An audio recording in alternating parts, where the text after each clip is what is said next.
Chère communauté Forémix, bonjour. Je m'appelle Joseph et aujourd'hui, je vous parle du système cardiovasculaire. Alors, premier fait intéressant à noter, c'est qu'il y a trois éléments principaux à ce système. Il y a le cœur, il y a les artères et il y a les veines. Ensuite, c'est un circuit qu'on dit fermé, c'est-à-dire qu'on ne peut pas rentrer et sortir comme on veut. Il y a des points d'entrée, il y a des points de sortie. Par exemple, les poumons, l'intestin, les reins et le foie. Ensuite, si on suit le parcours du sang en commençant par le cœur, eh bien, du cœur, le sang va être envoyé vers les poumons pour être oxygéné. Ça veut dire que votre CO2, votre dioxyde de carbone qui est à l'intérieur de vous, va sortir de votre système sanguin au niveau des poumons et va être remplacé par de l'oxygène. Ensuite, ce sang qui est propre ou qui est oxygéné va retourner au cœur et à travers les artères va être pompé dans toutes les parties de votre corps. Une fois qu'il a atteint l'endroit où il devait aller, il va revenir vers le cœur en utilisant le système veineux, donc en utilisant les veines.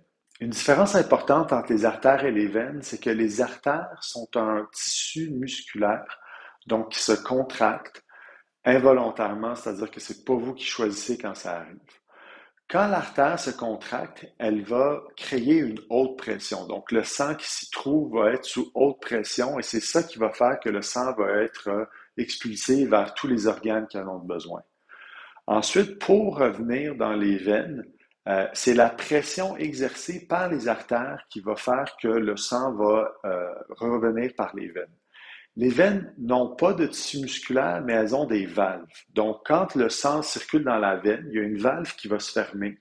Et là, le sang ne pourra plus retourner par en arrière. Il pourra juste avancer par en avant au fur et à mesure que la pression derrière lui, finalement, est assez forte pour le pousser par en avant. Maintenant, parlons des causes de maladies cardiovasculaires qui sont la deuxième cause de décès au Canada après le cancer. La cause la plus commune de maladies cardiovasculaires s'appelle l'athérosclérose. L'athérosclérose, elle est caractérisée par l'apparition de petites plaques dans les artères. Alors, si vous vous rappelez, les artères fonctionnent à haute pression. Donc, ce qui va arriver, c'est que au fur et à mesure que cette petite plaque ou ces petites plaques se forment, éventuellement, il y en a une qui va être assez grosse ou assez fragile et qui va se détacher lorsque la pression va être suffisamment haute dans l'artère. Lorsqu'elle va se détacher, si elle bloque le sang qui monte vers le cerveau, alors on va parler d'un AVC ou d'un ACV, là, dépendamment.